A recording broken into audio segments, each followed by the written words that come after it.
once a bird sometimes.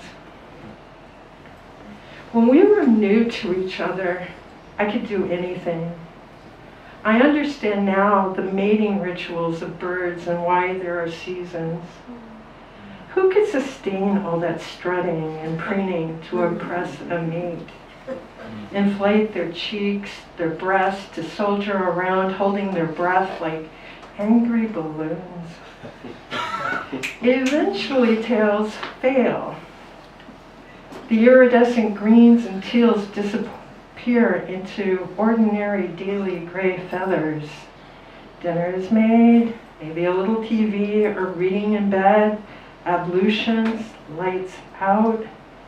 Then the questions and confessions in the dark. It feels like we aren't birds anymore. But we are something more. We're also their nests,